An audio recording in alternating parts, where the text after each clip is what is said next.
안녕하세요, 릴리입니다. 풍경화에서 많이 쓰는 1.2시도 또는 1.2시 원근법은 모든 사물의 연장선이 한 점으로 모인다는 의미예요. 자, 여기 사각형을 한번 볼게요. 앞에서 바라본 육면체인데요. 자, 이 육면체의 외곽선을 연장을 해 볼게요. 앞에서 본 거죠? 이렇게 한 점으로 모이죠. 연장을 하면 이걸 1.2시도라고 하고요. 자, 이번에는 옆에서 본 거예요. 자, 이 육면체의 경우도 그 끝을 연장을 해 볼게요. 연장을 하면 하나의 점으로 모이죠. 기차 모양 있죠. 그걸 연상하시면 돼요.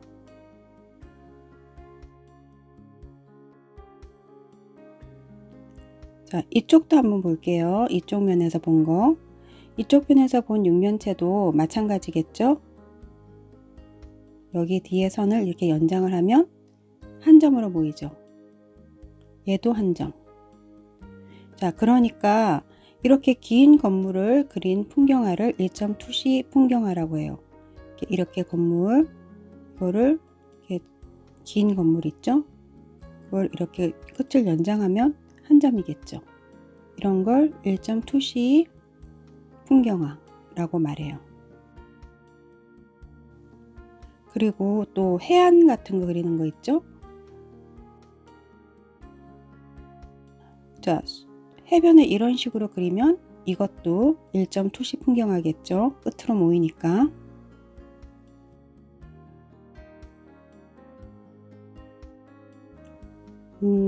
또 사각형이 두 개 있다고 생각해 볼게요.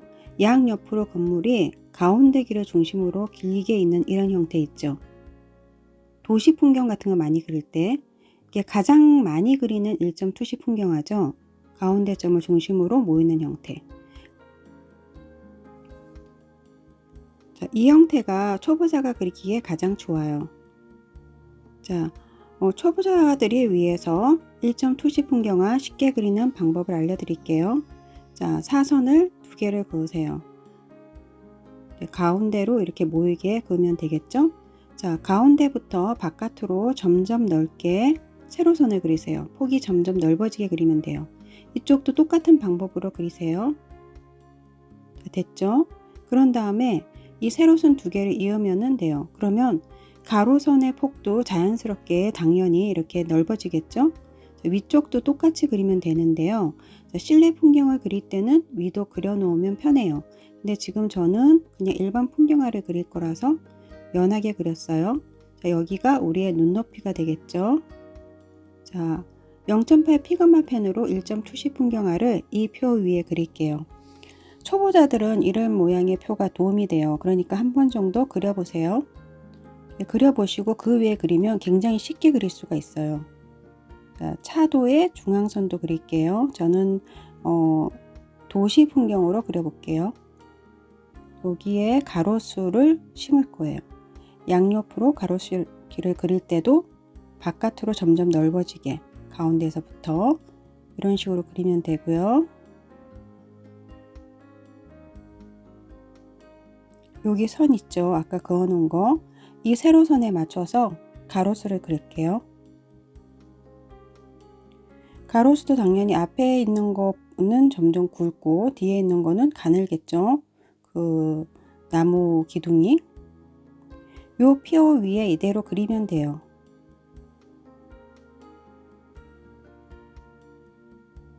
그리고 뒤가 이제 건물이라면 나무의 크기가 있겠죠. 나무의 크기는 건물보다 좀 작게 그릴게요. 이럴 때도 이렇게 선을 그어 놓고 그리면 그리기가 굉장히 편해요. 제일 앞에 나무를 가장 크게 그리고요. 뒤에 있는 거는 작게 그릴게요.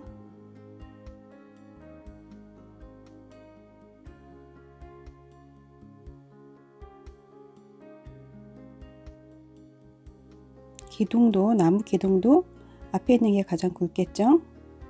그리고 나무도 앞에 있는 나무를 제일 상세하게 그려주시면 돼요. 뒤에 있는 거는 점점 대강대강 그리시면 되겠죠. 잘 안 보이니까. 자, 초보자들은 이대로 이 표대로 그려보고요. 그러면 쉽게 그려보겠죠. 그 다음에 원리를 이제 알게 되면 그 다음부터는 실제로 풍경을 보면서 적용해 가지고 그려 보시면 돼요. 제일 끝에 나무는 아주 작게 그리면 되겠죠? 거의 점에 가깝다고 생각하시면 돼요. 가로수가 있는 그 보도블록이죠. 인도길. 나무가 이렇게 하나씩 심겨져 있죠. 보도블록 위에.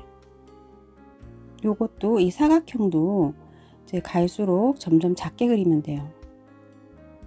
1점 투시도는요, 가운데를 중심으로 계속 작게. 1점 투시도의 가로수 그리기 이렇게 하면 됩니다. 자, 이쪽도 그릴게요. 양쪽에 보통 가로수가 있죠. 보통. 그런데 저는 이제 여러분한테 다른 걸 보여드리려고 하니까 그렇게 그리기 위해서 이쪽은 나무 말고 가로등 그리기를 보여드릴게요. 가로등 그리기도 똑같아요.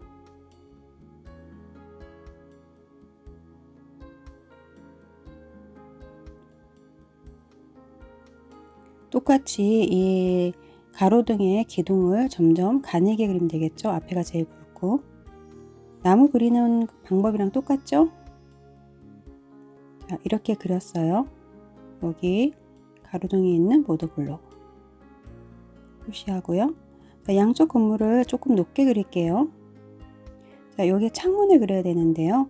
창문도 가운데에서 바깥으로 갈수록 이렇게 크게 그리세요. 가운데가 제일 작게. 점점 커지겠죠?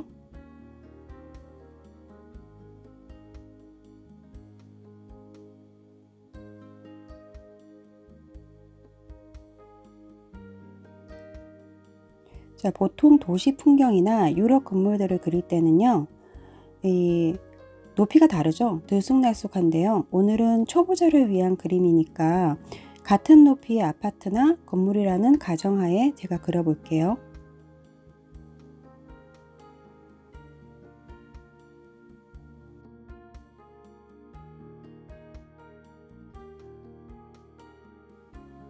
이쪽도 그려야 되겠죠?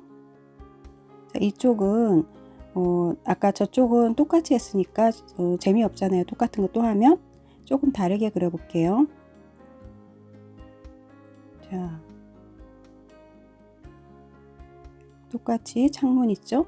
이거는 이번 쪽은 건물이 이렇게 여러 개가 있는 건물을 그렸어요. 자, 오른쪽과 마찬가지로 가운데로 갈수록 창문이 점점 작게, 가운데는 작게, 그리고 밖으로 갈수록 점점 크게, 그렇게 그리면 돼요.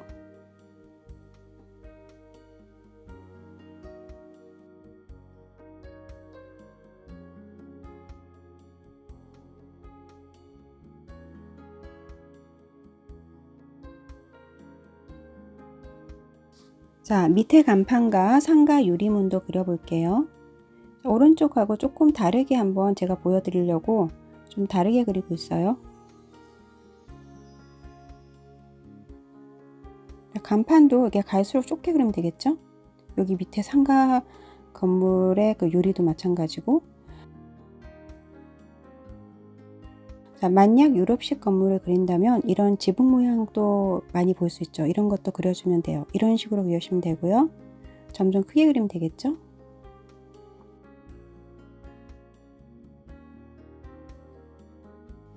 이쪽도 마찬가지로 위에 옥탑 건물이나 뒤에 있는 건물 또 그런 거 이쪽도 응용해서 뒤에 건축물 보이게 그리면 되고요.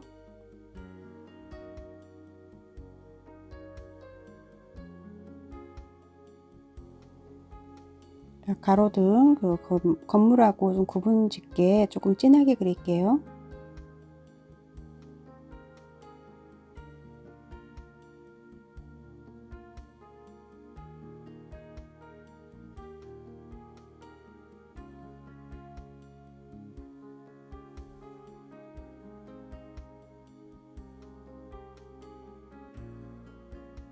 자, 이렇게 그리면 1점 투시 풍경화 다 됐죠.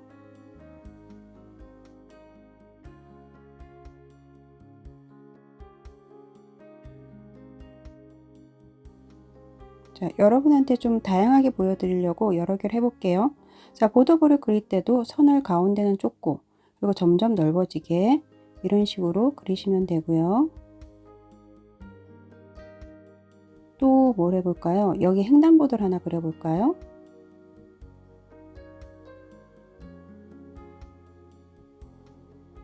자, 횡단보도 그릴 때는 가운데부터 바깥으로 이런 식으로 선을 그으세요.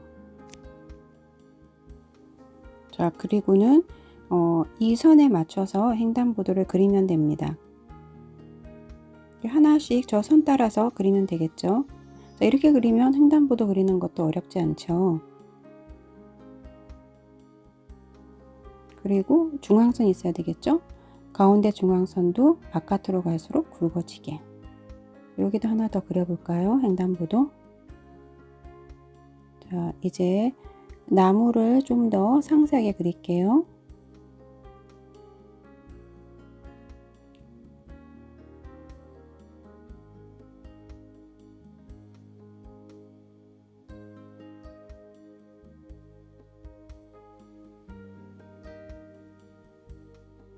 자, 나무에 살짝 명암을 넣어서 이제 완성해 볼게요.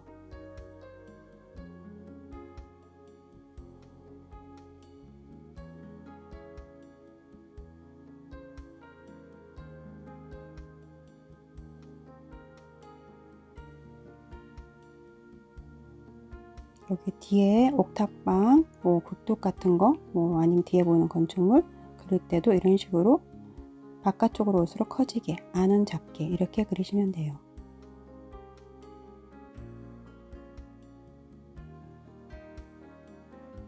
여기도 이제 명암을 많이 넣는다면 이게 점점 선이 넓어지게 이런 식으로 그리시면 되겠죠.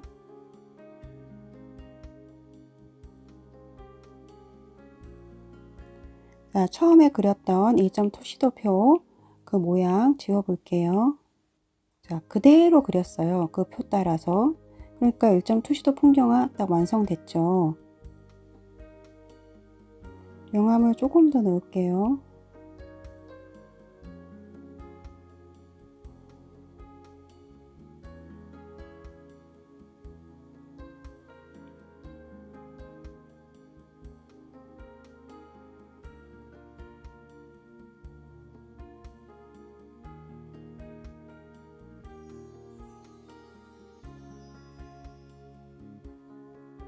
나무든 또 건물이든 앞에 우리 눈앞에 있는 것들은 조금 더 상세하게 잘 그려주시면 되고요.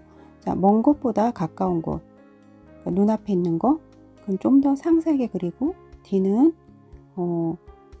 좀 멀리 있는 거는 좀 대강대강 잘 안 보이잖아요. 그렇게 그리시면 돼요.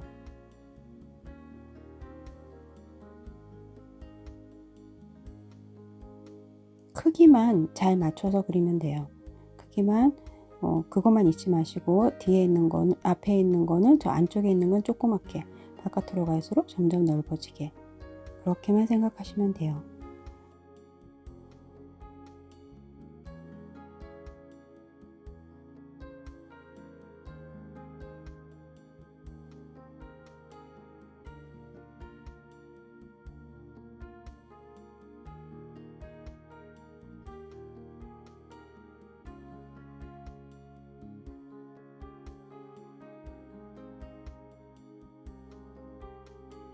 자, 이번 동영상은 1.2C 원근법으로요. 풍경화를 그리기 어려운 분들을 위해서 쉽게 그리는 방법을 알려드렸는데 도움이 되셨나요? 도움이 되셨다면 좋아요와 구독 잊지 마시고요. 다음에 더 좋은 동영상으로 또 뵐게요.